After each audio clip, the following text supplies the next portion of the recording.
자, 이렇게 네 분을 모시고 기조 세션 1 시작해 보도록 하겠습니다. 앞서 기조 연설에서 함께 하면서 다양성과 포용성이 기업에 얼마나 중요한 가치를 갖고 있는지 함께 이야기를 나눴는데요. 그렇다면 이를 이끌 리더의 역할은 어떤 것일까요? 정말 중요한 역할들을 해야 할 것 같습니다. 지금 진행될 세션에서는 소통과 공감으로 사람을 이끄는 진정성 있는 리더십에 대해서 이야기 나눠보도록 하겠습니다. 자, 네 분이 나와 계신데요. 먼저 좌장으로 수고해 주실 정동일 연세대 경영대학 교수님 소개해 드리겠습니다. 그리고 여러분 네 분을 큰 박수로 환영해 주시기 바랍니다. 안녕하세요. 네, 교수님 진행을 부탁드리겠습니다. 자, 세션이 좀 늦게 시작되는 바람에 제가 좀 말씀드리고자 하는 것을 좀 간단하게 빨리 더 말씀을 드리도록 하겠습니다. 저는 연세대학교 경영대학의 정동일이라고 합니다.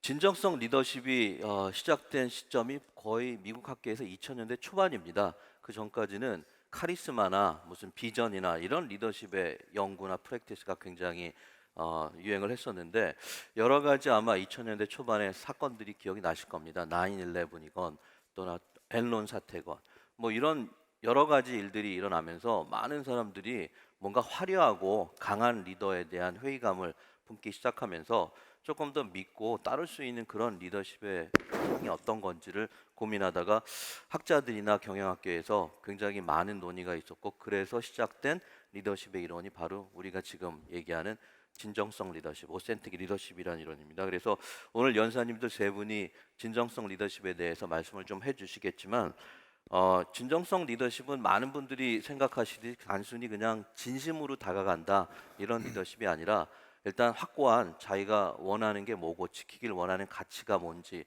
뭐 이런 것들을 바탕으로 일관된 행동을 통해서, 그리고 직원들과 조직 구성원들과 뭔가 투명하고 긍정적인 관계에서 리더 역할을 한다라는 그런 어떤 여러 가지 다양한 개념이 포함되어 있기 때문에 오늘 아마 세션을 통해서 진정성 리더십에 대한 개념을 다시 한번 고민해보고 정확하게 아마 파악할 수 있는 시간이 될 수 아마 있을 겁니다.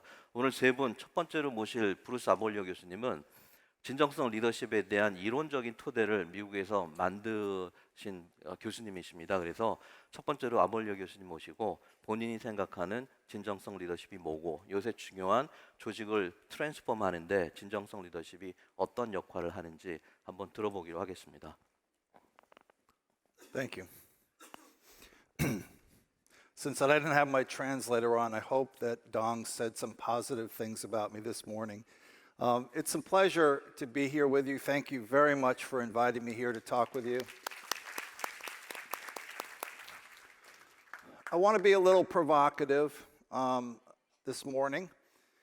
We've been talking a lot about change in organizations, but I want to talk about the transformation of organizations, because to me, that is a fundamentally different process that we have to engage in. We can change things. We can develop a program to increase the safety and lean and quality of our programs, but to change an organization changes the way we think about who we are. Here's another thing I want to be provocative about. I want you to consider that we can't change an organization. There really is no such thing. It's a label that we put on it, or transform it. What we do is we have to change each and everyone's concept of what that organization is. And I thought that would be audacious.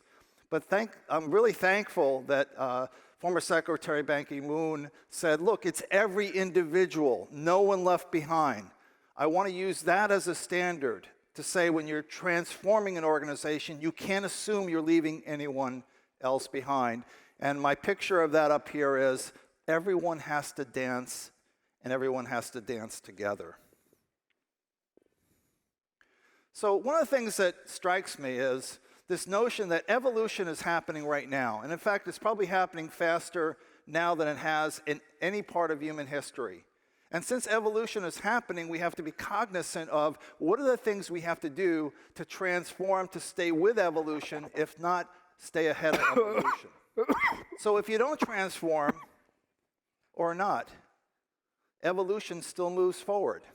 And people will do things that will take your company in a direction that perhaps you don't want to go. For example, rest in peace, Thomas Cook.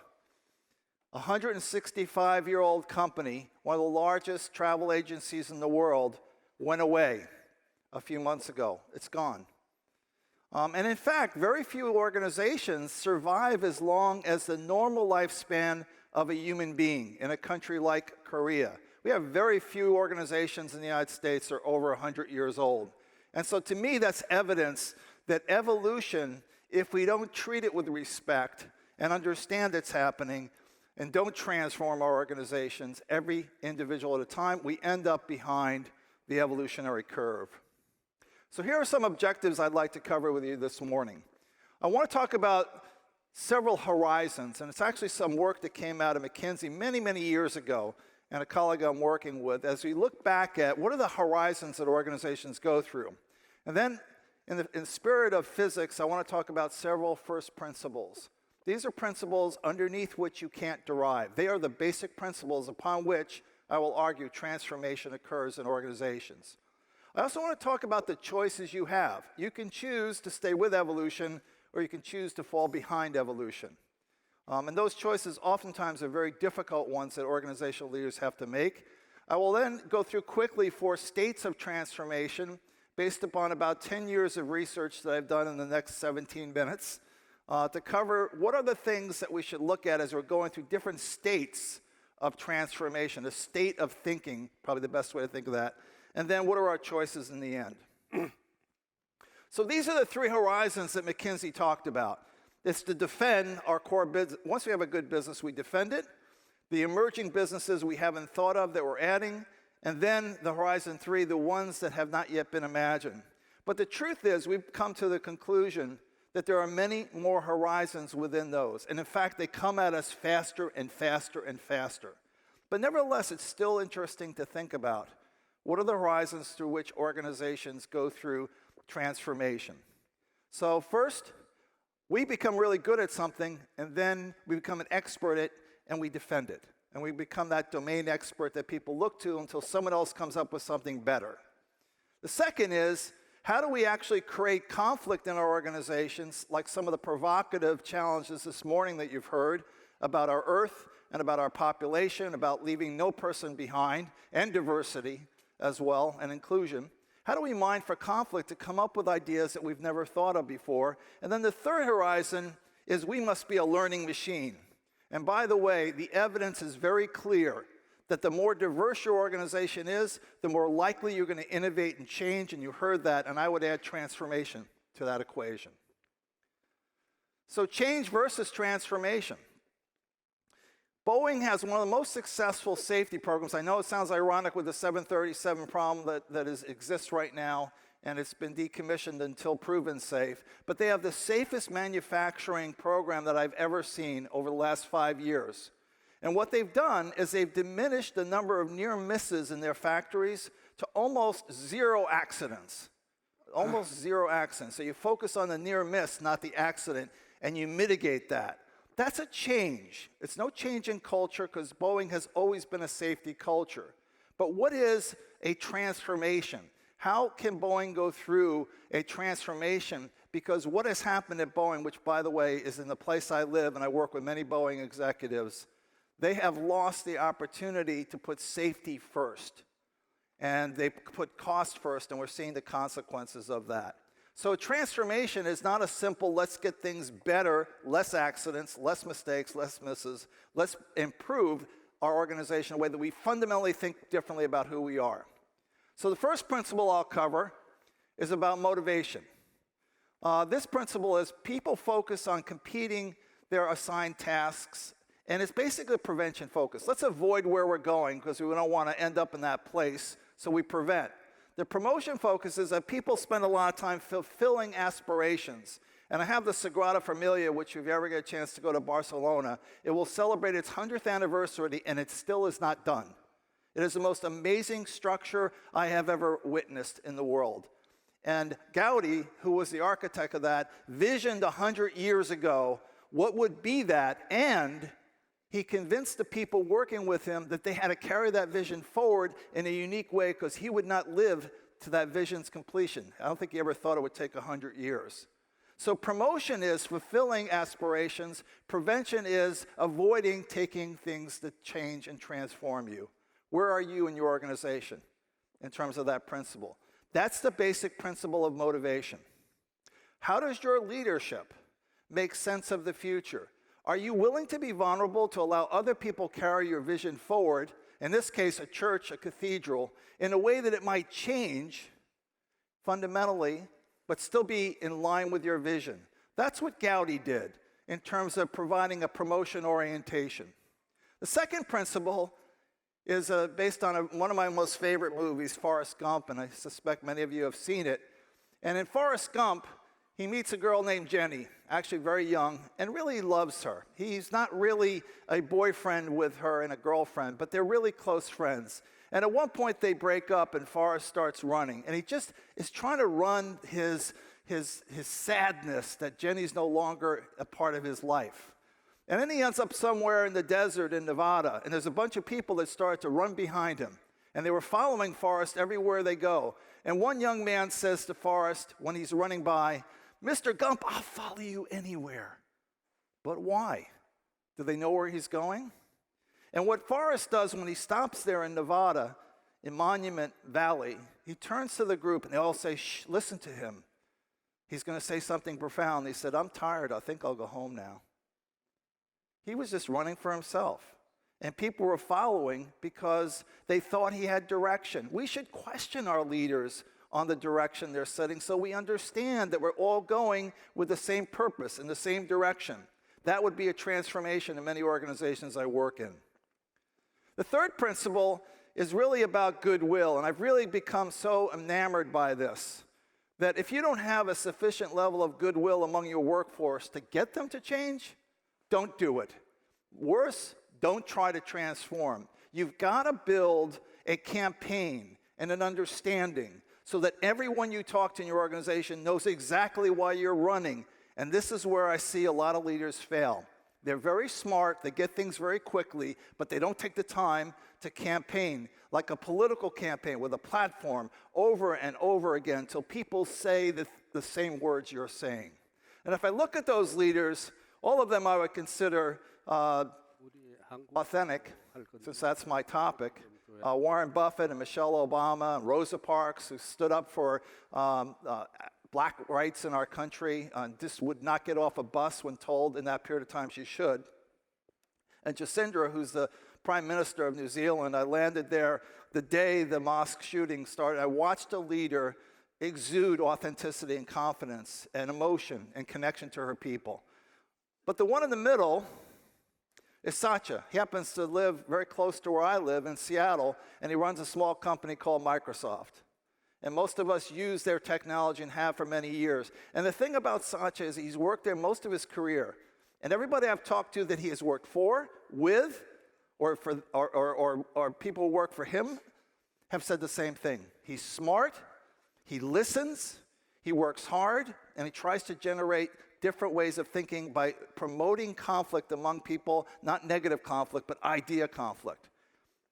His approval rating on Glassdoor.com, 9,000 people have rated him as of a week ago, is 97% approval. He's got goodwill. He's asked Microsoft to fundamentally change the way they think about themselves. And that is the essence of looking at your sense of authenticity. So Microsoft was a company that looked at itself as a monopoly. We do this way, and basically we tell you what to do. Satya came along and said, you know what? Teach, don't sell. Fundamental change in the way they think about themselves. Think about their own awareness. And I've been working with the cloud business the last 2 years, and it's been really amazing to see how they've moved from a silo to a much more collaborative organization, and they've got 5 more years at least to get that concept in all the people that they are working with and the people who work for Microsoft. It's going to take time to change the way people construe what that organization is all about. The fourth principle is really about the fundamental thing about authentic leadership is those people have a very clear sense of their own self-concept. They're aware. Second component is they're transparent about the way they are. They're not afraid to be vulnerable. They are also balanced and just in how they look at things. And the fourth is, and maybe equally if somewhat a little bit more important, is a high moral standard. We're only going to do things because it is the right thing as we interpret the right thing to do. So our self system is a way we see who we are. 35 years ago, I wasn't a father. Casey, my oldest daughter, made me a father. And we have 3 children. I can't think of a time in my life that I wasn't a father. My concept of myself has changed fundamentally. And the same is true when you're trying to change an organization, that you get rocked to think differently about things. So we're becoming something. We're evolving to something. So I have a CFO on my board. He ran the most successful IPO in the history of the United States. And he said that I did it by brute force. I went in there and I made people think I was the smartest person in the room. And over time, through a lot of coaching and help, he came to realize that's not the strategy. That's not the way you win. So instead of winning by brute force, he told one of my MBA classes, I win people by apologizing. I tell them when I've made a mistake. I never would have done that earlier in my career. Do you see how he has changed his concept of himself? Now multiply that times 140,000 employees at Microsoft or any other company. How do you get people to fundamentally change the way they think? You cannot do it as an organization. You have to do it each individual at a time. Get a wave of people moving and others will come. By the way, the new people coming to Microsoft, they have no idea that Microsoft was not collaborative. They see it as a collaborative organization, not an us and versus them. I thought, because I'm a Beatles fan from way back, this is a good idea. George Harrison, one of the Beatles that never really fully said, I'm a Beatle, but I'm also George Harrison. You see the distinction? That he's part of an organization. Yes, I'm a Beatle, but in my life, I am also George Harrison. And so when we ask people to change their organization, we're not just asking them to change the organization or transform it. We're asking them to change how they see themselves. That's it. And I keep repeating that because that is the fundamental principle of how you change an organization, is how do we conceive of ourselves? Okay, let me go through the states with you now. These are just some things you ought to think about when you're going through change and transformation. What questions haven't you asked? What are the signals you missed? What's your paradigm you're trying to close off and open? What are your expectations about the future? And most importantly, what I find, and by the way, diversity and inclusion is really important for this. Do you see the signals that no one else has seen? How could all of the companies out there have missed Airbnb that are hotels?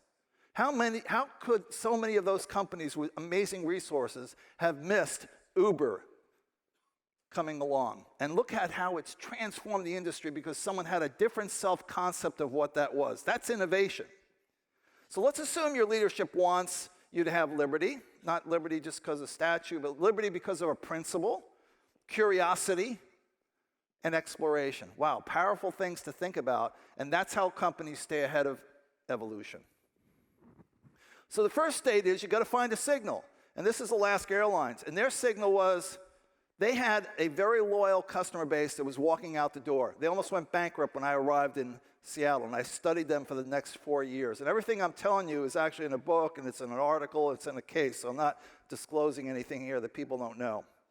And what they noticed was loyal customers whom they loved were leaving. Their customers loved them, but they hated their inefficiencies. They hated losing their bags. They hated them not getting there on time. What a miserable relationship they had. And that signal ignited the next stage, where you find the signal, you identify a signal, and then you initiate. Now, the CEO of Alaska Airlines said, we make a profit on one thin dime.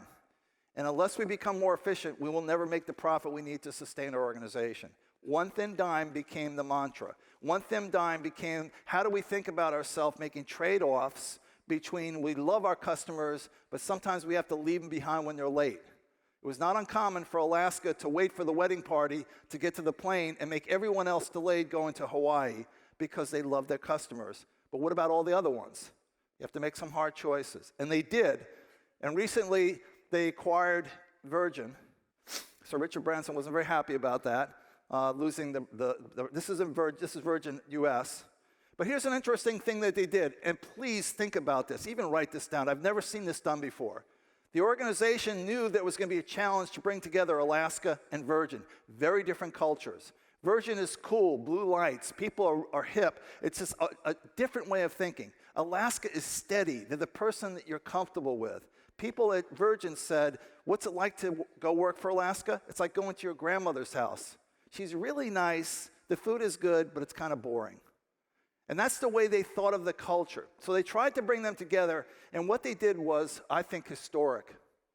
And I'm wondering if anybody in this room, and catch me afterwards, has ever done something like this. They brought every employee, 22,000 employees in groups of 300, to Seattle, to a theater that they made in the round, and the senior leadership team every week talked to the 300 for about 45 minutes, and the rest of the day they got asked questions, tough questions, until people understood what they were trying to do. They invested a year in that. If you have any examples of someone doing that, to me that's amazing. The third is campaign, which I've mentioned. If you're going to change an organization, the second component of authentic leadership is be transparent about what you're trying to do in terms of purpose and directions and so forth. What are the issues you're trying to sell? What is your platform? The senior leadership team goes out there, rolls it out, talks about it, and then they give the communication officers the responsibility of putting together some PowerPoints and communicating this. And in truth, they have the credibility. They need to be out there. 22,000 people heard from the senior leadership team for an entire day. What an investment. By the way, it seems to be really paying off in terms of the integration. Watch for that integration when a lot of acquisitions and mergers fail. So silos started to break down with Alaska when they were going through that process of one thin dime. And if it didn't, they would be out of business today because Delta came into our region, one of the largest airlines, and wanted to put Alaska out of business. They never would have sustained. The fourth state is institutionalization. So I taught my first job at SUNY Binghamton. Well, actually, we met, Dong and I, and it's in upstate New York. It's where IBM began, a place called Endicott, New York. And many people don't know that IBM, being synonymous with computers, actually made the weight machine. They started with weights and measures. They realized that they had another thing in their future, so they moved to mainframe systems. Eventually, they became the IBM we know today. And that's Watson Sr. in the middle there. Look above him. Think. Organizing principle for his organization is think. And what Alaska discovered is everyone's voice matters. Every conversation matters. Every question matters when you're asking people to change the way they think about themselves. Watson realized that if you get people to think, which means inclusion, ideas have to be supported, IBM still has the most patents of any company in the world. I think there's association there with that concept of think. So I'll leave you some questions to reflect on. My time is out. For those of you that talk to leaders or are leaders in the organization at all levels, how do you create an imbalance to get people to think that maybe we aren't just right where we should be? We might need to change, but more importantly, we might need to transform. How do we promote that? How does your leadership position the organization to know the signal with all the noise out there and people are not noticing the things you should be noticing? How do you promote liberty, curiosity, and exploration? By making people feel safe. They have to feel safe to give an idea that might be half-baked, so to speak. And last, what's your balance between risk tolerance and promotion? So I'm going to come back to, just in summary, you don't change or transform an organization. It's the wrong unit of analysis to talk about it from a scientist's perspective. The unit of analysis is every individual matters. Thank you very much. 자, 아까 아몰류 교수님 말씀을 하시는 중간에 약간 언급을 하셨지만 아몰류 교수님이 제 사실은 미국 스승님이십니다. 스승님이 일어나서 강의하셔서 저도 일어났습니다. 자, 혹시 리더십에 대해서 관심이 있거나 궁금한 점들 있으시면 아몰류 교수님이 아시는 분은 아시겠지만 지금 전 세계에서 가장 리더십에서 존경받고 유망한 학자이십니다. 그래서 주저하지 마시고 리더십에 대한 질문 있으면 보내주시면 제가 선택해서 질문을 드리도록 하겠습니다. 두 번째 모실 연사님은요, 김정훈 회장님이신데 여러분들 아마 갖고 계신 자료에 회장님의 여러 가지 경영적의 어떤 탁월한 성과 같은 것들은 잘 요약이 되어 있는데, 제가 이제까지 개인적으로 본 경영자 분 중에 가장 진정성이 많이 느껴지는 분이셔서 오늘 모시게 됐습니다. 그래서 김종훈 회장님이 어떻게 진정성을 가지고 조직을 이끌고 계시는지 사례 위주로 좀 간단히 해드리도록 하겠습니다. 박수 맞이해 주시기 바랍니다. 감사합니다. 정 교수님 너무 과찬을 해주셔서요. 리더십 종류는 뭐 여러 가지가 있는데 말로 많이 할 수 있고 이론적으로도 많이 할 수 있습니다. 그래서 오늘 제가 발표하는 거는 행동, 실천 측면에서 봐주시면 좋겠고요. 인재 중심, 구성원 중심해서 구성원의 행복에 대한 얘기를 좀 풀어보자고 합니다. 진정성 시대는 시대가 요구하는 회사의 역할이 많이 변하고 있습니다. 아침 세션에서 반기문 총장께서 아주 메가 이슈에 대해서 말씀을 하셨는데, 옛날에는 기업이 이윤 추구를 주로 생각했지만 이제는 지속 가능성하고 사회적 책임을 해야 되는 게 진정성 시대에서 요구되는 리더십이라고 생각합니다. 그래서 사회적 책임에는 저희는 기업이 속해 있는 산업의 선진화를 위해서 노력해야 되고, 또 국가 미래에 대한 역할을 기업이 담당해야 되고, 사회공헌 또 나아가서 구성원의 행복에 대해서도 회사가 어느 정도 책임을 지는 게 시대의 요구라고 생각합니다.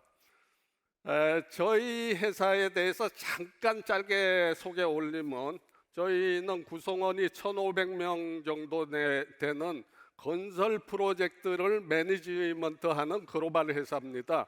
건설 프로젝트 매니지먼트라는 건 뭐냐 하면, 발주자를 대신해서 건설 프로젝트를 초기부터 개입해서 전 과정을 효율적으로 관리를 해줌으로 해서 발주자의 건설 프로젝트를 성공하도록 돕는 비즈니스라고 보시면 되겠습니다. 저희가 23년 된 회사인데, 23년 전에 회사를 세우려고 할 때 생각을 말씀드리겠습니다.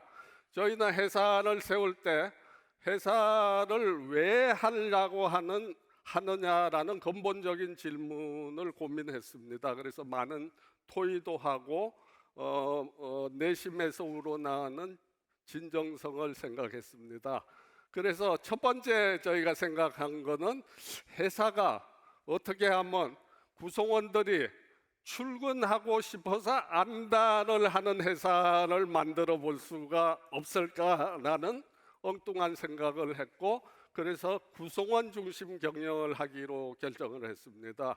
두 번째로는 저희가 비즈니스도 하지만 건설 산업의 글로벌화와 선진화를 위해서 노력하겠다는 생각을 했습니다. 나중에 잠깐 나오겠지만 건설 비전 포럼이라는 걸 제가 만들어서 2003년도에 만들어서 매달 이런 이슈를 얘기하고 있고, 제가 정권 때는 건설 산업 선진화 위원장 타이틀로서 1년 반 동안 범정부 차원에서 이런 이슈를 담당했습니다. 세 번째는, 그 당시에는 크게 부각이 안 됐는데 기업이 가진 자의 사명을 다하는 역할을 해야 된다고 생각했습니다. 그게 노블리스 오블리주로 표현될 수 있을 것 같은데, 저희는 창립 때부터 전 직원이 매달 한 번도 빠짐없이 봉사 활동을 하고 있는 자랑스러운 전통을 갖고 있는 회사입니다. 저희가 회사를 세우고 몇 년 지난 다음에 저희가 GWP 운동이라는 걸 알게 됐습니다. 그걸 알고 나서 이거야말로 저희가 굉장히 집착해야 되는 거라고 생각하고 GWP 운동을 열심히 했고, 9년 연속해서 저희가 상을 받았고 4년 동안은 대상을 받았습니다. 그래서 일하기 좋은 기업 만들기 운동인 GWP 운동에서는 저희가 대한민국에서 탁월한 회사가 됐습니다. GWP 운동에서 쓰고 있는 계측 자료가 트러스트 인덱스라는 지표가 있는데 그 트러스트 인덱스의 지표는 죄송합니다. 이게 넘어갔는데 제가 순서를 조금 달리했는데 어쨌든 트러스트 인덱스는 이 진정성 리더십하고 연관이 있습니다.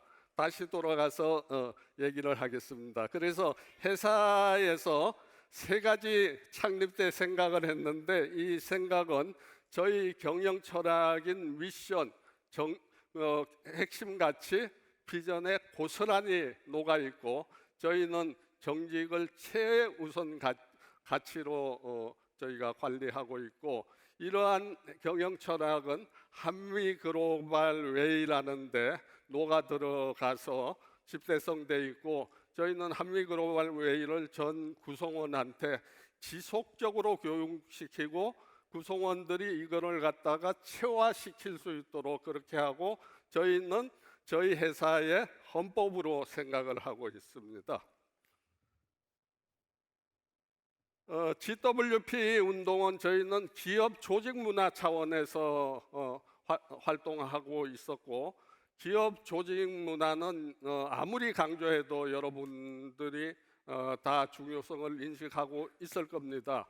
그래서 GWP 운동의 바탕으로 구성원 중심, 인재 중심의 강력한 경영 철학으로 CEO가 지속적으로 강조하고 관심과 지원을 하고 저희 조직 문화는 성과 창출에 기여하는 조직 문화의 틀을 가지고서 그렇게 조직 문화 운동을 했고 결국은 노사가 서로 화합해서 상생의 기업 문화를 구축하고 그게 지속 가능성하고 연결이 될 수 있게끔 저희가 조직 문화 운동을 해오고 있습니다. 자, 이 시점에서 우리 사회의 단면을 한번 살펴보겠습니다. 우리나라의 경제 수준은 지금 세계에서 10위권에 가까이 되고 있습니다. 그런데 행복이라는 측면에서 보게 되면 어떻게 보면 참담합니다. 유엔에서 발표하는 자료로 보게 되면 54위고 갤럽에서 발표하는 자료는 118위고 OECD에서 발표하는 자료는 27위라서 거의 하위권입니다. 최하위는 아닌데 하위권입니다. 여러 가지 개수가 있는데 자살률을 살펴보면 제일 위에 있는 겁니다. 오른쪽에 위에 있는 건데 자살률 통계는 13년 동안 OECD의 1위를 기록하고 있고 그 중에서 노인 자살률은 압도적인 일입니다. 왜 이렇게 잘 사는데 풍족한 경제 여건을 갖고 있는데 이런 현상이 일어날까요? 저희는 그것을 직장의 행복으로 저희는 풀어보기로 했고 그렇게 이해를 했습니다. 직장이라는 것은 사람들이 가장 많은 시간을 투입하는 데고 이 직장의 행복은 가정의 행복하고 밀접한 관계가 있고 더 나아가서는 우리 사회의 행복하고 사회 전체의 행복하고 굉장히 관계가 있다고 생각합니다. 그래서 행복의 시발점은 직장이라고 저희는 인식하고 행복 경영을 하고 있습니다. 저희가 GWP 운동을 활발히 했고 GWP 부분에서는 한국에서 최고의 직장으로 랭크됐다고 했는데 여러분들 아시는 것처럼 GWP 운동이 미국에서 출발했습니다. 근데 그 도입 과정에서 다소 문제가 있었습니다. 어떤 문제가 있었냐면 CEO나 지도자들은 마치 배우같이 이런 무대에 나와서 이상한 복장으로 이벤트성으로 흘러가고 구성원들은 GWP 운동이 마치 복지 증진 프로그램으로 이해하게 됐습니다. 그래서 저희는 방향을 바꾸기로 하고 행복을 키워드로 해서 행복 경영을 하기로 했습니다. 그렇게 된 지가 저희가 한 10년 정도 됐는데, 저희 행복 경영은 기본적으로 선순환 이론이고 저희 나름대로는 PCC 모델이라고 그러는데 굉장히 심플합니다. 1차적으로 포커스하는 것은 내부 고객인 구성원을 만족시키고 행복하게 해주는 겁니다. 그러면 만족하는 구성원, 행복한 구성원이 가만히 있지 않습니다. 열심히 일해서 성과도 내고 바깥에 있는 고객을 만족시킵니다. 그러면 바깥에 있는 고객이 만족하기 때문에 가만히 있지 않고 리피트 오더도 주고 주위의 분들한테 저희를 소개도 하고, 그래서 지속적으로 성과가 창출됩니다.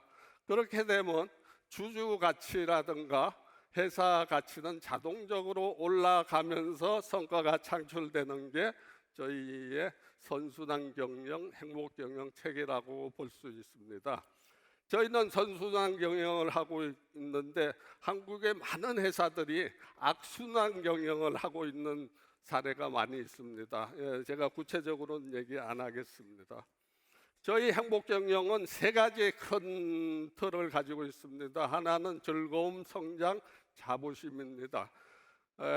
제가 특별히 강조하고자 하는 것은 이 성장입니다. 특히 젊은이들은 자기가 10년 후에 5년 후에 어느 레벨까지 가 있을까에 대한 자기 성장에 대한 갈망이 심합니다. 그래서 저희는 교육을 굉장히 지독하게 하고 철저하게 하는 회사고 1인당 140시간 정도를 교육에 투자하고 있습니다. 자부심 측면에서는 감사 나눔 운동과 사회공헌 활동을 자부심에 넣습니다. 해보신 분은 느끼겠지만 감사 나눔을 하고 사회공헌을 하면 행복해집니다. 그리고 조직에 대한 자부심이 생깁니다.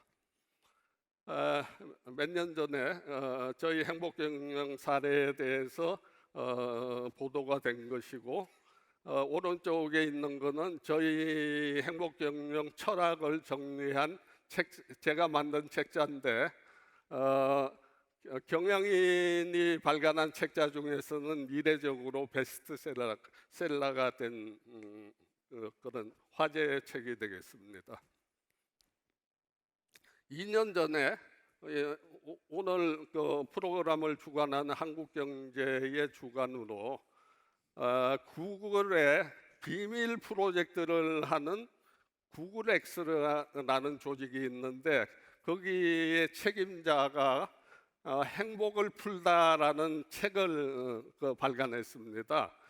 그 사람은 기술자인데 그렇게 행복에 대해서 많이 연구하고 책을 발간해서, 그래서 제가 만나서 어떻게 행복을 전파할 건가에 대해서 논의를 했습니다. 행복 경영이나 진정성 리더십에 있어서 굉장히 중요한 게 소통입니다. 기업의 활동은 소통의 연속 과정이라고 해도 과언이 아닙니다. 저희는 수많은 채널로 소통을 하고 있는데 여전히 부족하다 해서 최근에 소통을 개선하는 타스크포스를 별도 조직을 만들어서 소통을 강화하고 있고, 제가 직접 하는 소통도 상당히 많이 있습니다. 매월 저희는 재무성과를 발표합니다. 직접 발표하고 있고, 저는 이제 CEO 메시지를 CEO 단상이라는 제목으로 2004년부터 한 번도 빠짐없이 지금까지 매주 CEO 메시지를 구성원들한테 보내고 있고, 이번 주가 660회를 돌파했습니다. 여러분들도 제 개인 홈페이지인 김종훈닷컴을 들어가면 제가 어떤 메시지를 보내고 있는지 보실 수가 있습니다. 사회공헌 활동에 대해서 좀 말씀을 드리겠습니다. 저희는 회사 설립 때부터 사회공헌을 생활화하는 조직으로 했고, 저희는 장애인 포커스해서 사회공헌 활동을 하고 있는데, 직원들이 월급의 1%를 기부합니다. 그럼 회사는 2%를 추가해서 3%, 월급의 3%라는 프로테지로 보면 굉장히 높은 프로테지를 사회공헌 활동에 쓰고 있는 특별한 회사입니다. 저희가 10년 전에 좀 더 사회공헌 활동을 체계적으로 조직적으로 하겠다는 생각으로 사회복지재단을 만들었습니다. 재단 이름이 따뜻한 동행입니다. 아주 따뜻한 열기가 느껴지지 않습니까? 근데 이 만드는 과정을 잠깐 소개를 해드리면, 기본적으로 저희는 회사 돈을 하나도 쓰지 않겠다는 방침을 세우고 전 직원한테 모금 활동을 했습니다. 그래서 저희 목표액이 20억 원이었는데 20억 원을 초과해서 전 직원 중에 그 당시 한 500명의 직원이었는데 한 사람도 빠짐없이 여기 기금에 참여한 아주 특별한 조직이고, 이 대목에서 저희 지배 구조를 잠깐 말씀드리면, 저희가 2009년도에 코스피 상장을 한 상장회사입니다. 상장 전에는 저희가 100%의 지분이 전 구성원이 갖고 있는 구성원 지주회사 상태에서 상장이 됐고, 지금은 지분이 좀 희석됐는데 아직도 한 95%의 직원들이 회사 주식을 갖고 있고, 저희가 오늘 말씀드리는 구성원 중심 경영이라는 게 그냥 말만이 아니라는 것을 여러분들이 이해하시면 좋겠습니다. 저희가 주로 하는 사회공헌 활동이, 저희가 건설 관련 비즈니스를 하기 때문에 복지시설을 개보수해 주는 일을 하고 있습니다. 그래서 재단을 세우고 나서 어카운팅 한 게 10월 현재로 344호를 했고, 왼쪽에 있는 사진은 작년 말에 300호 기념으로 했던 행사입니다. 자, 이제 정리를 하겠습니다. 한국의 진정성 리더십이나 진정성 문제는 상당히 문제가 많습니다. 그 문제를 얘기하면 끝이 없는데, 우선 근로자 측면하고 사용자 측면에서 간략하게 말씀드리겠습니다. 근로자 측면에서 보면 근로자들이 일을 잘 안 합니다. 대충 하고 몰입을 안 합니다. 그리고 과경 노조 문제는 여러분들이 아시는 것처럼 굉장히 심각합니다. 그리고 생산성이 굉장히 낮습니다. OECD 평균이 매년 발표되는데 제가 유심히 보고 있는데 우리나라의 생산성 수준은 처참할 정도입니다. 그거를 갖다가 달러 베이스로 환산하면 OECD 평균이 46불인데 시간당, 우리는 평균에서 많이 떨어지는 31불이라서 거의 꼴찌 수준의 생산성을 갖고 있는데, 문제는 개선의 여지가 별로 없다는 겁니다. 사용자의 문제점은 기본적으로 약속을 안 지킨다는 겁니다. 회사가 좋을 때는 뭐 아주 팬시한 좋은 얘기 하다가 상황이 바뀌면 내가 언제 그랬냐는 식으로 표현하는 경우가 있고, CEO가 바뀌면 그 약속이 전혀 안 지켜지는 경우가 많으니까, 약속을 안 지키니까 진정성이 제대로 될 수가 없는 거죠. 그리고 일부이긴 하지만 일부 오너나 최고 경영층이 투명성 문제나 도덕성 문제가 있습니다. 리더의 진정성은 기본적으로 탑다운이 돼야 됩니다. 밑에서 어떻게 잘해봐라 하면 안 되고, 자기가 스스로 솔선수범해야 되고, 미션과 비전을 명확히 제기하고 꾸준히 지속적으로 해야 됩니다. 그래서 또 한편에는 사회적인 책임을 다하는 걸 노블리스 오블리주를 의무라고 생각해야 됩니다. 그리고 계속 자기 성찰을 하고 우리의 상태가 어떤지 체크를 해야 됩니다. 조직화해야 됩니다. 저희는 4가지 툴로 이걸 갖다 객관적으로 점검하고 있는데, 오른쪽에 있는 건데 HGTI라는 것은 저희가 개발한 투명성 신뢰 지수, 한웨이 글로벌 트러스트 인덱스고, MPS라는 것은 일반적으로 B2C에서 많이 쓰는 방법인데 순고객 추천 지수입니다. SQI는 품질 지수인데 이거를 저희가 하는 게 아니고 다 외부에다가 의뢰해서 측정을 하고 있습니다. 저는 제 책에서 제가 힘 닿는 동안 봉사의 여생을 하겠다고 해왔습니다. 그래서 제가 만든 조직과 프로그램이 따뜻한 동행 외에도 상당히 많이 있습니다. 여기 한 가지만 언급하고 들어가면, 어저께 한국경제신문에 저출산 문제에 대해서 3페이지에 아주 특집 기사가 났는데, 저출산 문제에 대해서 저희 회사가 무지하게 많이 노력하고 여러 가지 제도를 강구하고 있다고 말씀드리겠습니다. 기업의 진정성, 리더의 진정성은 기본적으로 목적과 목표를 명확히 하고 이를 잊지 않고 지속적으로 그걸 팔로우하고 정직의 바탕으로 노력해야 됩니다.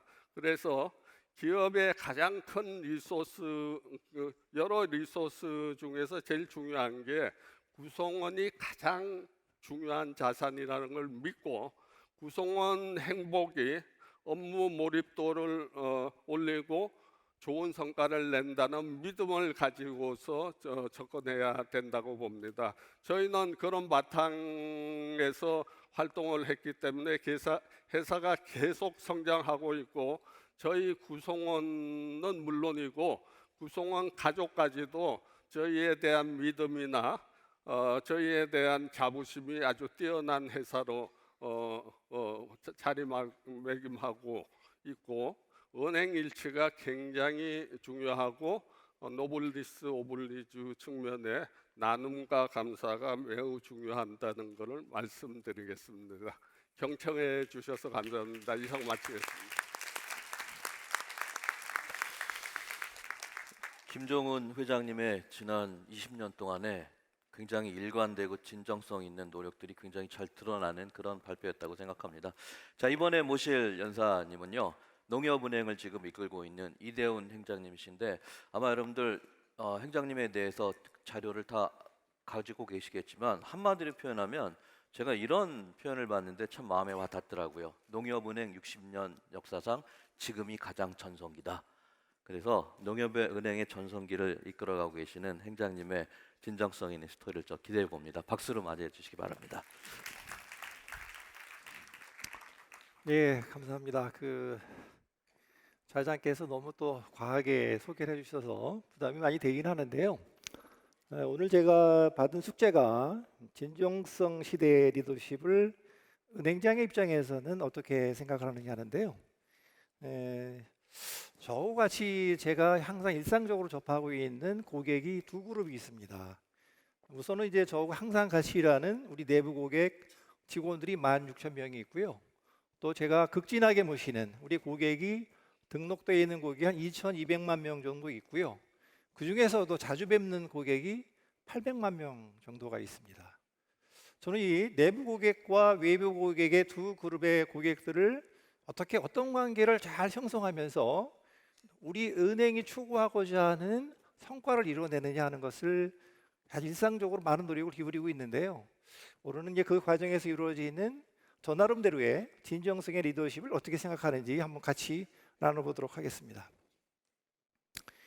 네, 오늘 순서는 이렇게 소개와 개요, 리더의 덕목, 요약 정리 순으로 저희 말씀을 드리겠습니다만은 앞에 2분이 시간을 잘 지킨 것처럼 저도 저희 직원들이 그러더라고요. 약속을 잘 지키는 리더가 가장 좋은 리더다. 그리고 저희 직원들이 많이 얘기를 하는데 저도 약속을 한번 지켜보도록 해보겠습니다.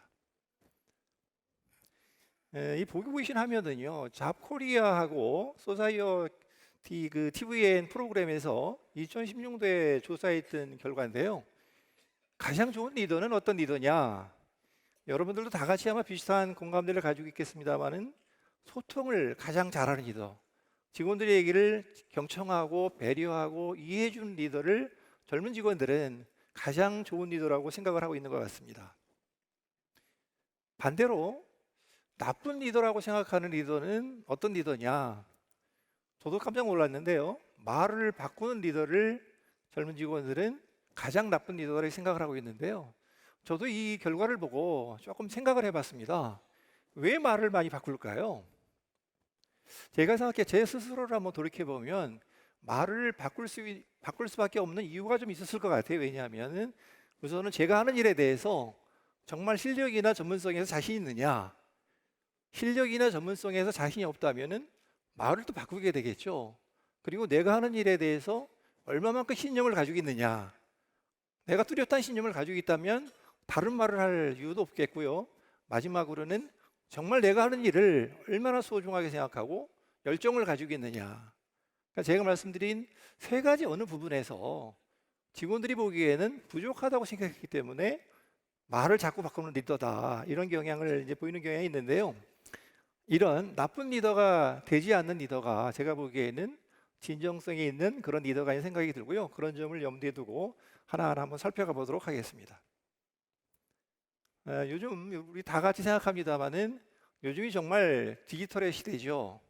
디지털의 시대에 여러 가지 많은 변화가 있겠지만 그 중에서 과연 소통을 하고 공감을 가질 수 있는 범위나 깊이도 넓어질 수밖에 없는 거 아니냐. 우리는 항상 소통을 해야 된다고 얘기를 하고 공감을 가져야 된다고 얘기를 하는데, 그럼 가장 중요한 게 뭐가 되겠습니까? 당연히 SNS를 많이 활용하고 디지털을 많이 활용해야 되는 게 당연한데, 그럼 요즘의 리더들은 과연 SNS를 자꾸 활용하고 있을까요? 가만히 생각해 보면 잘 활용을 못하고 있습니다. 왜 그럴까요? 혹시 내가 SNS에다가 뭘 올렸을 때 그것에 대해서 혹시 제가 부담스러운 댓글이 달리지 않을까? 혹시 내가 옳지 않은 내용을 올리고 나중에 커다랗게 곤욕을 치를 수 있지 않을까? 이런 걱정이 너무 앞서는 거죠. 그러니까 당연하게 해야 되는 SNS를 통한 그런 디지털을 통한 그런 소통이나 공감 활동을 소홀히 하게 되는 그런 사례가 생길 수도 있는데요. 우리가 자세히 살펴보면 우리가 많이 잘 알고 있는 샤오미의 레이준 회장은 어떻게 소통을 합니까? SNS만 관리하는 직원을 100명을 전담으로 두고 있습니다. 그렇게 해서 샤오미에서 이루어지는 사업 계획도 공개를 하고 일상적인 소식도 전달을 합니다. 그러니까 샤오미를 좋아하는 정말 팬클럽이 생길 정도로 SNS를 적극적으로 활용하고 있고요. 그 외에도 SNS를 이용해서 기업 성과까지 연결시키는 그런 분들은 많이 있습니다. 우리가 잘 아는 우리가 오뚜기, 가뚜기라고 하죠. 오뚜기라고 잘 얘기를 안 하고요. 오뚜기는 우리가 일상적으로 사용하는 라면 한 봉지에 스프 하나만 터져도 스프만 하나 바꿔주는 게 아니라 정말 정성 어린 사과의 편지를 쓰고요. 돌아가신 함토 회장께서는 아무한테도 얘기를 안 하고 정말 심장병 어린이들을 위한 병원비도 내고요. 또 회장님께서 돌아가신 다음에는 후손들은 정확하게 상속세를 계산해서 우리 사회에다가 환원하는 그런 모범적인 모임을 보면서 SNS에서는 정말 오뚜기가 가뚜기다, 가성비가 가장 좋은 제품만을 생산한다는 인식을 만들어내면서 엄청난 기업 성과를 만들어내고도 있지 않습니까? 이렇게 우리 잘 활용하고 열심히 소통을 하면 좋은 성과를 냈음에도 불구하고 사실은 잘 활용하지 못하는 그런 사례들도 많이 있죠. 여기서 잠깐 제가 한번 진정성 있는 리더는 정말 어떤 것이냐를 한번 잠깐 정리해보고 넘어가겠습니다. 하버드 대학의 빌 조지라는 교수가 말씀드린 진실 어린 리더십을 한번 제가 살펴보니까요, 5가지를 말씀하고 있더라고요. 가장 중요한 것은 정말 내가 원하고자 하는 결과가 뭐냐, 내가 추구하자 하는 목적이 뭐냐, 본질이 뭐냐 하는 것을 가장 먼저 꼽고 있었습니다. 두 번째는 내가 중요하게 생각하는 목적이나 본질을 얼마만큼 지속적으로 가치관을 실천하느냐, 이걸 두 번째로 뽑고 있었고요. 세 번째는 우리가 일상적으로 짐작할 만한 것들을 꼽고 있었는데요. 정말 내 주변에 있는 관계를, 의미 있는 관계를 지속적으로 유지할 수 있느냐, 또는 말로만이 아니라 가슴으로 정말 리드를 하느냐, 그리고 정말 열정을 가지고 최선을 다하느냐, 이 5가지를 꼽고 있었는데요. 이 5가지를 저 나름대로는 한 2가지 정도로 다시 한번 정리해 볼 수 있다고 생각을 하는데요. 먼저 얘기한 본질이라든지 내가 추구하고자 하는 본질이나 목적을 지속적으로 수행하는 것은 결국에는 자아입니다. 내가 무엇을 위해서 열심히 하고자 하느냐, 내가 하고자 하는 목적이 뭐냐, 얼마만큼 가치관을 가지고 지속적으로 할 수 있느냐는 관계를 자아로 요약할 수가 있겠고요. 다른 한편은 내가 가까이 이루고자 하는 내 고객과의 관계를 얼마만큼 일관성 있게 신뢰감을 가지고 유지할 수 있느냐. 그래서 저는 진정성 있는 리더십은 자아와 타인의 2 키워드로 정리를 해보도록 할 수가 있지 않겠나, 그렇게 생각이 듭니다.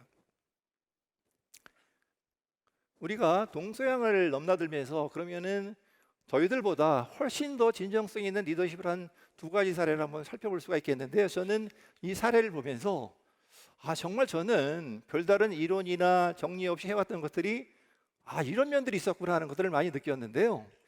우리가 잘 아는 스타벅스의 하워드 슐츠 회장은 5가지로 경영의 원칙을 요약을 하고 있는데, 그 중에 가장 중요한 것들을 하나하나 한번 정리해 보도록 하겠습니다. 제일 먼저 하워드 슐츠 회장께서는 고객의 요구에 따라서 끊임없이 변화를 추구해야 되지만 가장 중요한 본질만큼은 변할 수가 없다. 저는 스타벅스 매장이 고객의 요구에 따라서 많은 변화를 일궈내지만 스타벅스 매장에서 가장 중요한 것은 당연히 커피의 질이라고 생각이 되고요. 그러면 우리 은행에서의 가장 중요한 본질은 뭘까요? 목적은 뭘까요? 요즘 디지털이 많이 진행이 되고 은행 산업이 많이 변화가 되면서 정말 제가 느끼기에도 저도 현기증을 느낄 정도로 디지털에 대한 발전 속도가 굉장히 빠릅니다. 또는 기존에 있던 오프라인 매장도 단순하게 고객을 접대하는 고객과 만나는 정도의 장소가 아니라 고객의 취미라든지 고객의 시간을 잘 활용할 수 있도록 도와주는 특화 점포로 계속해서 변화를 일으키는데, 결국은 디지털이 아무리 발전하고 특화 점포를 발전시켜 나간다 하더라도 가장 중요한 고객의 가치, 고객의 최고의 서비스를 가장 중점에 두지 않고는 다 소용이 없다는 얘기죠. 그래서 하워드 슐츠 회장도 가장 중요한 것은 본질을 잊지 말아야 된다는 얘기를 하고 있고요. 2번째로 슐츠 회장께서는 고객에 대한 신뢰를 얘기하고 있습니다. 고객에 대한 신뢰는 고객께서 얘기를 하는 것은 일단 무조건 옳다고 보는 겁니다. 스타벅스 매장에서 해야 될 것과 하지 않아야 될 것을 분명히 구분하고, 고객이 가장 중요하게 생각하는 커피 맛이 이상하다, 그러면 무조건 바꿔드려야 되는 겁니다. 제가 이 화면을 보면서요, 제가 크게 느낀 게 있었는데, 얼마 전에 제가 정말 뜻있는 간담회를 잠깐 한 적이 있습니다. 은행마다 아마 잘 알고 계실 텐데요, 전화를 하면 고객센터로 전화가 연결이 되죠. 그럼 보통 때는 고객센터에 전화를 하는 분들은 대개는 뭐가 궁금하기도 하고 아니면은 사업상 연결하기도 이렇게 하는데요. 사실은 고객센터를 제가 가장 중요하게 보는 이유는 뭐냐면, 고객들이 느끼는 불만이 고객센터를 통해서 다 들어옵니다. 고객센터에서 들어오는 고객들의 불만을 그걸 직결해 보면 고객들이 우리 은행에 대해서 어떻게 생각하고 있구나를 한눈으로 알 수 있는데요. 제가 지난 1년 동안 우리 고객센터에 가장 불만을 많이 제기한 고객님들을 순위를 매겨서 30분을 저희 은행 본점으로 모셨습니다. 그리고 혹시 우리 고객센터에다가 전화로는 말씀드리지 못했고 그런 얘기가 있다면 추가로도 좀 말씀해 주셨으면 좋겠다. 그렇게 하면서 더 추가적인 의견을 들었는데, 그리고서는 막 이제 간담회를 마치려고 하는데 어떤 한 분이 손을 번쩍 들더라고요. 내가 꼭 할 얘기가 있다. 시간이 다 됐는데요. 그래도 꼭 하시겠다고 그래요. 저하고 좀 연령이 비슷하겠더라고요. 그래서 기회를 드렸어요. 그랬더니 말씀을 어떻게 끝내느냐면, 제가 사실은 은행에서 퇴직한 지가 한 1년쯤 됐습니다. 근데 제가 30년을 은행을 다녔는데 은행에 가장 불만을 제기하는 분들만 모셔놓고 간담을 하는 예는 처음 봤습니다. 그런데 그 어려운 고객들이 얘기하는 것을 은행장이 다 듣는다는 것도 깜짝 놀랐습니다. 그러면서 자기는 평생 은행을 30년을 다녔는데 농협은행이 조금 잘 될 것 같습니다. 그러면서 저한테 칭찬을 보냈는데요. 제가 좀 우쭐하기도 했습니다. 네, 세 번째는 고객에 대해서 고객을 얼마만큼 인격적으로 대하느냐죠. 요즘에 이제 스타벅스 매장에 가게 되면 스타벅스 매장에 가서 뭐 주세요 하고 신청하는 사람은 별로 없죠. 도착하기 전에 앱을 통해서 내가 하고자 하는 커피를 주문을 하면 스타벅스에 도착을 하면 고객을 불러서 준비됐습니다 이렇게 하지 않습니까? 그러면 저희 은행에서도 옛날에 이렇게 했었습니다. 3번 손님 창고로 오세요. 요즘 그렇게 하는 은행 없죠. 요즘 스타벅스 매장에서도요. 몇 번 고객님 이렇게 부르는 예는 거의 없습니다. 고객이 신청한 이름이 있다든지 닉네임이 있지 않습니까? 고객을 얼마만큼 인격적으로 대하려느냐가 굉장히 중요한데요. 저는 이제 돌이켜보면 이거를 사실은 굉장히 중요하다고 생각을 하고 있었는데요. 제가 작년에 은행장으로 처음 취임할 때 취임식을 하게 되죠. 보통 은행장으로 취임을 하면 이렇게 넓은 이런 회의실에서 한 300명 정도 같이 모여가지고 일장 훈시하고 쭉 사진 찍고 그러면 취임식 끝납니다. 근데 저는 그렇게 해서는 안 된다고 제가 일상적으로 사용하는 고객을 대하는 방법이 있는데 3분의 원칙과 30분의 원칙을 저는 적용을 합니다. 우리 내부 고객을 제가 접할 때는 3분의 원칙을 적용을 하고 외부 고객을 대할 때는 30분의 원칙을 적용을 합니다. 우리 본점에 직원들이 한 2,000명 정도 있는데요. 취임식이 끝난 다음에 2,000명을 3분씩 만나려고 하면 시간이 얼마나 걸릴까를 계산해 봤어요. 그러면서 전부 층마다 돌아다니면서 개별적으로 전부 만나서 어려운 거 질문하지 않습니다. 언제 이 부서로 전입을 하느냐? 혹시 출퇴근 거리가 멀지 않느냐? 저녁에 야식을 하고 근무하냐? 대략 이런 정도로 한 3가지 정도 질문하고 직원들하고 얘기를 나누는데요. 한 사람 한 사람 모든 직원 2,000명의 전 직원들한테 그렇게 인사를 나눕니다. 한 사흘 반나절 정도 걸립니다. 종전에는 없던 거잖아요. 오늘 제가 한국경제에서 저를 오라고 해서 제가 이렇게 이 자리에 설명을 하고 있습니다만은 제가 작년 은행장을 처음 취임하고 한국경제에 인사를 갔겠죠. 그게 우리 저하고 같이 갔던 직원들은 빨리 대표님한테 인사하고 편집국장한테 인사하고 일어나서 다음 일정을 가야 되는데 제가 정해준 원칙이 있지 않습니까? 저는 30분을 하겠다고 생각을 하고 들어갔잖아요.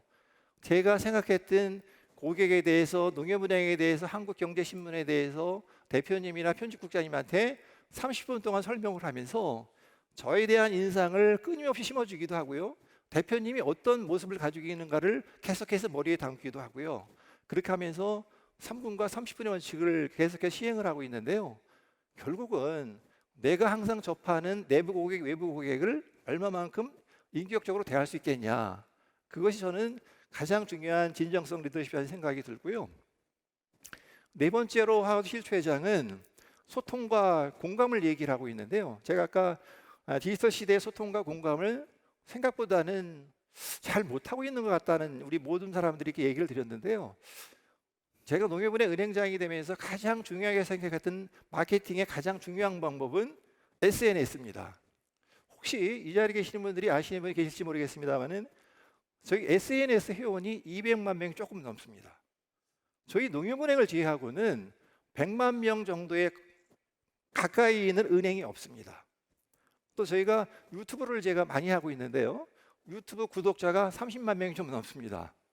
혹시 유튜브에서 저에 대한 올린 유튜브를 보신 분들이 좀 있으리라고 생각을 하는데 최근에는 저희 농협은행의 모델을 같이 겸하고 있는 요리사하고 제가 같이 유튜브를 하나 토마토 요리를 만들었어요. 양파 요리도 만들었어요. 근데 의외로 양파 요리 하나를 만드는데 거기에 조회수가 100만 명이 넘어갑니다. 이것보다 더 좋은 소통이나 공감을 할 수 있는 기회를 이 좋은 기회를 활용하지 못한다 그러면 얼마나 억울하겠습니까? 또 하우젤 회장은 마지막으로는 열정을 얘기를 하고 있는데요. 저는 이거 정말 공감합니다. 저는 열정을 이렇게 실천을 하고 있는데요. 저에 대한 기사가 언론에 보도될 때마다 가장 많이 나오는 키워드가 현장 경영입니다. 농협은행장은 현장에 어디 또 갔다. 글로벌 현장 경영을 갔다. 지방 현장 가장 많은 얘기가 나오는데요. 열정을 저는 어떻게 표현을 하느냐면 보통은 은행장이 현장을 갔다 그러면 본부장이나 지점장 앞에서 보고를 하게 하죠. 근데 어떤 보고를 할까요? 어떤 사무소를 가거나 똑같은 보고를 합니다. 그 똑같은 보고를 제가 들어야 될 이유가 있을까요? 어차피 그 자리에는 저를 보기 위해서 적어도 그 지역에 있는 200명에서 300명에 이르는 지점장들이 기다리고 있었는데요. 그 아까운 시간을 맨날 반복된 그런 보고를 듣는 것보다 도착하자마자 오늘처럼 제가 일상적인 지점장들의 일상적인 그런 활동 내역을 서로 주고받습니다. 지점장들이 어떤 애로사항이 있는지, 제가 뭘 도와야 되는지를 2시간 동안 계속 서서 진행을 합니다. 그러면서 지점장과 저와의 간격을 계속 좁혀가고요. 적어도 저희 내부 고객 핵심 지점장들하고는 비슷한 생각을 공감할 수 있도록 많은 노력을 하는데요. 하우스 휠체어 예장에 얘기한 열정에 대해서 직원들을 어떻게 동기부여시킬 건가 상당히 도움이 된다고 생각을 하고요.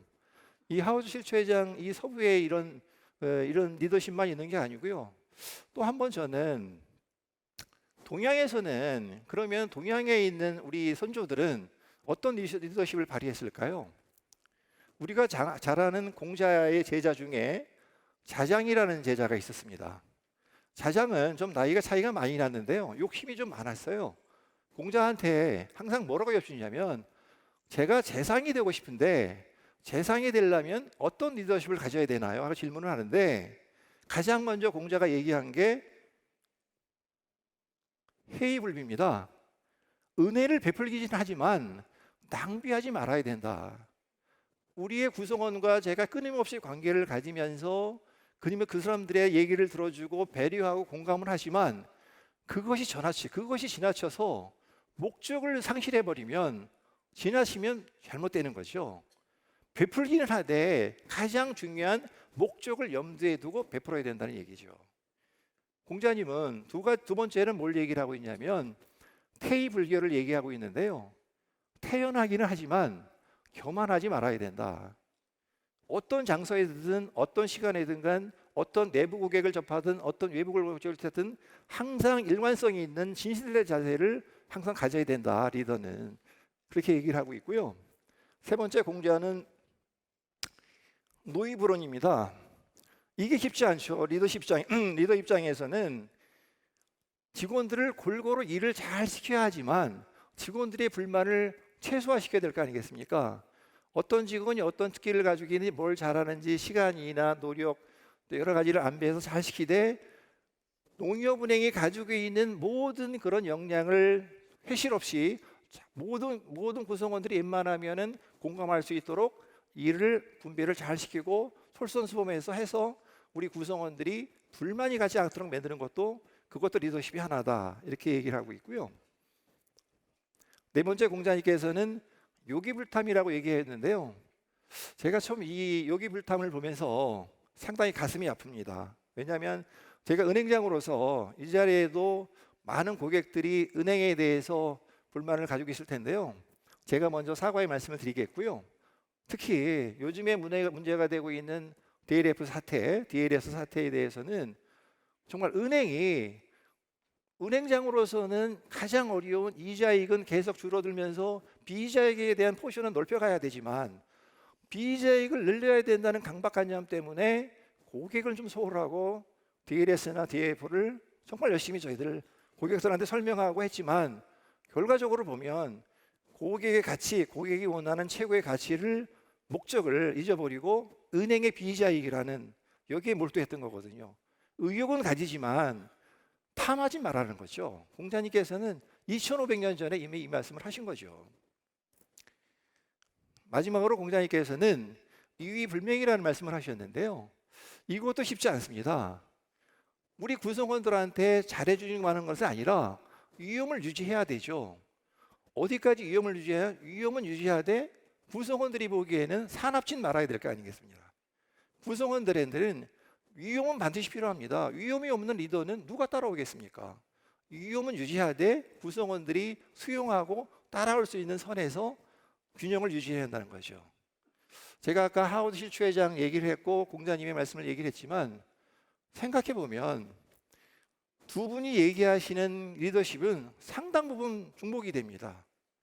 동사형을 넘나들어서 진정성 시대, 진정성이 있는 리더십은 사실은 거의 똑같습니다. 공통점이 너무나 많습니다. 제가 처음에도 리더십, 진정성 있는 리더십에 대한 것을 자아와 타인으로 요약을 했었죠. 요약을 했었는데 이걸 은행 개념으로서 다시 한번 요약을 하면 결국은 진정성 있는 리더십은 기업 문화를 어떻게 유지하면서 고객과의 관계를 만들어갈 것이냐. 그러면 성과는 자연적으로 쫓아오는 게 아니냐. 그래서 기업 문화를 자아 차원에서 유지하기 위해서 기업이 유지하고자 하는 사명이나 비전을 지속적으로 추진하는 그런 일관성 있게 추진하는 그런 노력을 어떻게 해나가느냐 하는 거고요. 다른 한편에서는 은행의 관계를 가지는 은행의 고객, 타인과의 관계를 정말 신뢰를 바탕으로 해서 끊임없이 신뢰를 제공해야 되고요. 외부 고객한테는 끊임없이 소통과 공감을 이뤄내야 되고 우리 내부 고객한테는 정말 믿는다는 동기부여를 시킬 수 있는 그런 리더십을 계속해서 발휘해야 되지 않느냐. 두 가지 키워드로 정리할 수 있다고 생각을 합니다. 제가 다시 한번 요약을 하면요. 저는 진정성 있는 리더십은 내 마음속에 있는 자아를 얼마만큼 확고하게 가지면서 일관성 있게 열성을 가지고 밀어붙이냐는 거고요. 그것을 제가 접하는 내부 고객과 외부 고객들한테 얼마만큼 잘 전달할 수 있느냐가 저는 요약을 하면 진정성 있는 진정성의 시대에 해야 되는 리더십이라는 생각을 하고요. 제가 보기에도 이 안에 정말 많은 리더들이 계시는데 저와는 다른 또 다른 리더십을 가지고 계실 거라고 생각을 하고요. 여러분들은 어떤 리더십이 정말 소중한 리더십인지를 다시 한번 제가 여쭈면서 제가 말씀드리고 하는 강의를 모두 마치도록 하겠습니다. 고맙습니다.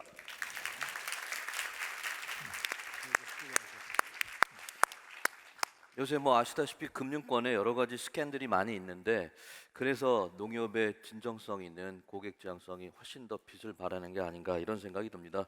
대부분 모두 약 2분 정도 초과해서 발표를 마쳐주셔서 감사드립니다. 그래서 저희 한 15분 정도 남아서 각 연사분들한테 질문 하나씩 드릴 시간이 좀 있을 것 같은데 아볼류 교수 질문을 선택한 기준은 일단 공감수가 많이 있어야 되고요. 그다음에 제가 볼 때 듣는 분들이 뭐 도움이 좀 될 만한 그런 질문이 없을까 그런 기준으로 선정을 해봤습니다. 아볼리오 교수님한테 먼저 질문 드릴게요. Question to Dr. Abolio. In the era of diversity, leader has to use authentic leadership and also focus on communication and inclusiveness.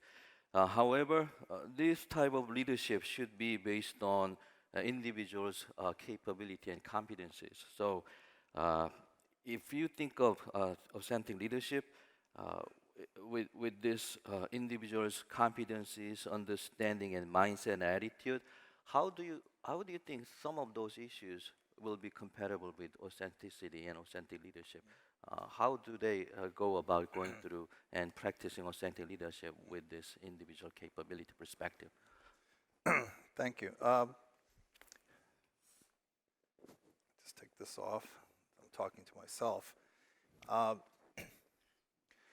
talked about 4 components. I know people, Bill George talks about 5. We overlap quite a bit in the way we construe authentic leadership. The third is in terms of balance and justice. And if we're just and we're balanced as a leader, and we recognize that as being important, then recognizing that different people have different competencies and capabilities is fundamental to what I think any leader needs to do. And it doesn't matter, what their ethnicity is. It doesn't matter what their religion is. It doesn't matter their gender. What it matters is that they can do the job. And that's what's fair. And, in the world that we're in now, in the world 50 years or 100 years from now, there will always be injustice. And therefore, from the broader sense, the more authentic leadership we have in our institutions, and I like to say in the primary and secondary institutions of teaching these principles about justice and fairness, and judging people on what they can do, not where they come from and who they are. We have a long way to go. We have a long way to go in the United States, further than I thought, to be honest. I thought we were further along, but we have a long way to go in many of our organizations. So for me, that third principle really brings into clarity that if I treat people as though it's based on the principles of what's needed, I can't go wrong as an authentic leader. I can make mistakes. I may misjudge people's competencies, but in the end, we have to figure out ways to mitigate the bias, and that's not easy. We are wired for bias because that's the way we've survived as long as we have. A bias to action, a bias to run, a bias to promote. So I think the fundamental thing is justice. 땡큐. 자, 다음 질문은 김정훈 회장님한테 드리겠습니다. 뭐 여러 가지 말씀을 하셨는데 이 질문이 조금 오디언스 분들한테 도움이 될 것 같아서 선택을 좀 해봤습니다.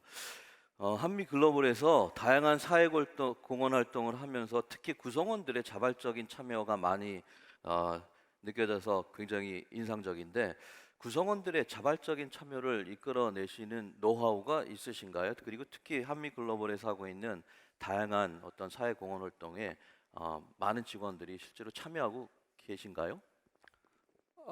쉽지 않은 문제죠. 저희는 이제 창립 당시부터 매달 전 구성원이 사회공헌 활동에 참여하는 걸 원칙으로 하고 있는데 불행스럽게 저희는 해외에 파견된 인원도 있고 현장에 파견된 인원이 있어서 그거를 사실은 어떻게 보면 저희가 자유스럽지는 않은데 국내에 있는 인원 중에서는 한 80% 정도가 참여하고 있습니다. 매달 저희가 통계를 내고 있는데 저희는 독특하게 외부에서 입사한 사람들이 많습니다. 밑에서 커온 사람보다. 그래서 조직 문화 측면에서도 그렇고 한 방향으로 나가기가 굉장히 힘든 그런 조직입니다. 외부에서 입사한 사람들은 뭐 사회공헌 활동 한 번도 안 해보고 그런 사람들이 태반인데 회사에서 반강제적으로 사회공헌 활동을 시키기 때문에 왜 그걸 강요하냐 뭐 이런 불평불만 내지는 여러 가지 어필을 하는데 저희가 장애인 시설을 주로 돌보는 일을 하는데 그 중에서 아주 중증 장애인 시설도 많이 있습니다. 그래서 그런 사람들이 실제로 봉사에 참여해서 한 번, 두 번 정도 참여해 보면 그런 불평이 싹 없어집니다. 왜냐하면 봉사가 행복하고 연결되고 기쁨으로 연결되기 때문에 저희는 토요일 날 봉사를 하는데 월요일 날 출근할 때는 굉장히 충만한 에너지로 받고 출근하게 됩니다. 다른 말로 얘기하면 저희가 베푸는 일을 했는데 오히려 그 베품을 저희가 돌려받고 출근하기 때문에 구성원 전체가 그런 공감대가 형성돼 있고 구성원뿐만 아니고 자발적으로 배우자를 포함해서 자녀들을 데리고 와서 같이 봉사 활동을 합니다. 감사합니다. 자, 이번엔 이대훈 행장님께 질문을 드리겠습니다. 제일 도움이 될 만한 질문 중에 하나가 이건 것 같아요. 인상적인 발표 감사드립니다. 행장님께서는 지금까지 직업생활 하시면서 성장하기 위해서 어떤 노력, 습관을 해오셨는지 공유할 만한 게 있으면 한두 가지만 좀 말씀 부탁드립니다. 예, 제가 농협을 아까 소개는 85년도에 들어왔다고 소개를 했는데요. 사실은 81년도에 들어와서 한 40년 가까이 농협을 다니고 있습니다. 상당히 어려운 질문을 하셨어요. 제가 은행장까지 되는데 어떤 노하우로 은행장이 됐느냐 이런 얘기 같은데요. 우리 농협은행에는 아주 이렇게 세평이라는 조직 문화가 있는데요. 이게 신규 직원 때부터 끊임없이 좀 자기를 관리하는 노력이 좀 필요하지 않았나. 특히 이제 결국은 이제 그게 진정성 있는 리더십하고도 관련이 있다고 생각을 하는데요. 가능하면 어렵고 힘든 일, 귀찮은 일을 어떤 시기에나 어떤 그 단계에서나 남보다는 내가 하는 게 중요하지 않나 하는 생각이 듭니다. 그래서 저는 최근에 퇴임하신 동원그룹의 김철철 회장을 저는 많이 존경을 하는데요. 김철철 회장이 퇴임하시면서 김철철 회장의 리더십에서 강조한 것은 전문성과 희생을 강조하셨거든요. 저는 농협 생활을 계속하면서 내 주변 사람들을 나와 같이 내가 생각하는 것들을 같이 공감대를 이루어내서 같이 할 수 있는 것은 내가 하고 있는 일에 대해서 누구보다도 가장 전문성 있고 가장 많이 알면서 남들이 먼저 하기를 바라는 게 아니라 내가 먼저 솔선수범하면서 내가 좀 손해보는 그런 역할을 했을 때 나의 동료들이 나하고 뜻을 같이 하고 나를 도와주고 그런 자연스러운 그런 분위기가 형성되지 않았나 그런 생각을 하게 됩니다. 네, 감사합니다. 이 질문은 세 분 모두에게 드릴게요. 굉장히 저도 개인적으로 궁금한 질문인데 이겁니다. 요새 기술 중심의 어떤 기업이 점점 더 각광을 받는 시대에서 리더들이 자연스럽게 좀 젊어지고 있습니다. 그래서 이는 상대적으로 과거에 비해서 경험이라는 요소가 리더십에 덜 중요해졌다고 해석이 가능할지, 아니면 젊은 리더들이 필요한 리더로서 좋은 성과 내기 위해서 추가적인 것들이 어떤 것들인지 여러분들 경험이나 연구를 통해서 간단하게 좀 말씀을 해주셨으면 하는 바람입니다. 먼저 닥터 몰리오.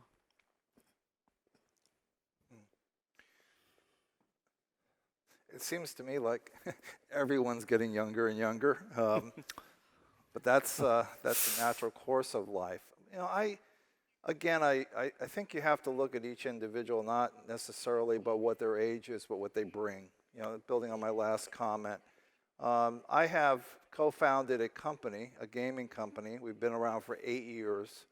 The CEO of our company was 23 when we started. And he brought so many great ideas and perspectives to the table that we have implemented, and I think have been very successful in terms of what we've done. There is a risk, though, because one of the things I noticed with Braden is that he hasn't been through a lot of cycles. And so sometimes, you know, once we get through that cycle, he's only seen one cycle, maybe 2 cycles. And sometimes it's hard for him to anticipate. And I think that's where experience comes in. It's not like, well, it's going to be like that. This is the way it was. I'm not sure it'll be the same, but it's context. So, you know, offering him context. I also had a conversation last night at the opening reception about how in Korea, coaching is not a very widely used practice. And please correct me on that if it's wrong. But in our country, in the United States, a lot of people have opened up to coaching, certainly mentoring, but coaching, having someone there to give them questions, to get them to think about that. And I find that a lot of the younger leaders take advantage of that. They're very open to that. So if you're looking for a practice, having a good, effective coach that's grounded in the models and theories you've heard here today and the practices, I think is very helpful to accelerating their development. Thank you. 예, 저는 결론적으로 얘기해서 젊은 리더십이 가능하고 굉장히 우리 시대의 화두라고 생각합니다. 그런데 2가지 기업의 형태가 있는데 삼성이나 농협같이 기존에 여러 가지 시스템이 구축돼 있고 좋은 인재가 돼 있는 그런 인재풀이 있는 회사는 빨리빨리 젊은 리더십으로 교체해야 됩니다. 한다고 생각하고 지금 경영자층이 어떻게 보면 너무 올드하다고 생각을 하고 실질적으로 한국의 최고 기업의 CEO 하는 사람을 제가 잘 아는데 그 양반이 글로벌하게 활동을 하면 자기는 너무 나이 많다. 다 젊은 사람들을 상대해야 된다. 이런 얘기를 하기 때문에 저는 젊은 리더십을 적극 지지하고 2번째로 기업 형태는 이제 스타트업 같은 젊은 기업인데 이 경영이란 게 그렇게 만만치 않습니다. 경영이란 건 어떻게 보면 종합예술이라고 평하는 사람도 있고 굉장히 복잡한 이슈가 있는데 기술이 있다고 그 회사가 지속 가능성 있는 거 아닙니다. 판매를 잘해야 되고 인력을 잘 조직 관리를 해야 되고 소통을 해야 되고 많이 알아야 됩니다. 자기 분야만 알아서는 안 되고. 근데 젊은 창업자 CEO들이 특히 국내 같은 경우에는 망하는 가능성이 굉장히 많습니다. 상대적으로 글로벌하게도 그렇게 지속 가능성 측면에 굉장히 무리가 있는데, 젊은 창업자들은 이 기업을 하는 데 있어서 계속 자기가 배우려고 하고 탐구 정신을 가지고 호기심을 가지고 자기 전문 분야를 뛰어넘는 노력을 해야 되고, 어떻게 보면 기업을 한다는 것은 자기 생명을 거는 거다는 각오로 해야지 성공할 수 있다고 생각합니다. 감사합니다. 네, 마지막으로 이 위원장님 간단하게 한 말씀. 예, 얼마 전에 그 가까운 분이 저한테 아무리 바빠도 이 책은 꼭 보십시오 하고, 여러분들도 많이 보신 책인데요. 90년대생들이 온다는 책을 저한테 주시더라고요. 우리가 보통 이제 밀레니얼 세대를 2001년 정도에서 90년대 중반까지 세대를 얘기를 하고 있고요. 대부분 이제 이 밀레니얼 세대에 대해서 긍정적인 면을 많이 얘기하기보다는 사실은 이제 부정적인 얘기를 많이 합니다. 예를 들어서 최근에 그 여론조사 결과에서 나왔지만은 밀레니얼 세대들은 야근을 하기 싫어하거나 그런 것이 아니다. 리더가 정확하게 왜 야근을 해야 되는지, 야근이 왜 필요한지 같이 하자고 한다면 얼마든지 같이 할 수 있다는 생각을 가지고 있는데, 리더들은 자기들을 오해하고 있다는 얘기를 많이 하고 있거든요. 실제로 제가 보기에도 그건 맞다고 생각을 하고요. 얼마 전에 그 어떤 포럼에서 김영석 교수님 강의를 듣다가 이런 말씀을 하시더라고요. 요즘에 우리들 나이는 자기 주민등록상에 자기 나이에다가 0.7을 곱해봐야 된다. 그래서 가만히 돌이켜 보니까요, 제 나이에다 0.7을 곱하면 40분이 안 됩니다. 예, 거리감으로 차이를 보면은요, 이제 공감을 하느냐 못하느냐의 차이인데요, 얼마만큼 노력을 하의 차이가 중요한 것이지 주민등록상에 얼마만큼 차이가 나느냐는 것이 결국은 밀레니얼 세대하고의 공감을 할 수 없는 그런 문제가 되는 것 같지는 않고요. 얼마만큼 젊게 하려고 노력을 하고 얼마만큼 접근하려고 하고 공감과 소통을 하려고 하는 그런 노력이 더 중요하다고 생각해서, 오히려 요즘에 그런 노력을 기울이지 않는 젊은 꼰대들도 많이 있습니다. 그런 것을 견주해 보면 결국은 밀레니얼 세대들도 주장을 하지만 그런 것들을 잘 이해하고 공감하고 하거나 소통하는 리더라고 한다면, 제가 보기에는 나이가 많고 적다는 것은 큰 의미가 없지 않나 그렇게 생각이 듭니다. 예, 감사합니다. 몇몇 분들은 저한테 질문을 보내셨는데, 저는 오늘 뭐 사회자고 세 분이 주인공이셔서 저한테 질문 보내신 분들은 저희 연세대학교 MBA 프로그램에 등록하시면은 친절하게 답변을 좀 드리겠습니다. 자, 오늘 1시간 반 동안 오랫동안 진정성에 대한 그 주제를 가지고 세 분들에게 발표를 좀 부탁드리고 여러 가지 굉장히 흥미로운 말씀을 드렸는데, 앞으로 뭐 사실 많은 것들이 공유되고 한마디로 까발려지고 이런 상황에서 리더의 진정성은 훨씬 더 점점 더 중요한 어떤 리더의 덕목으로 자리 잡지 않을까, 이런 생각을 해봅니다. 그래서 진정성 리더십에 대해서 굉장히 훌륭한 인사이트 주신 세 분 연사들에게 큰 박수 보내주시기 바랍니다. 마치겠습니다. 네, 고맙습니다. 자, 아울러서 좌장으로 또 수고를 해주셨는데요. 정동희 교수님께도 여러분 박수 부탁드리겠습니다.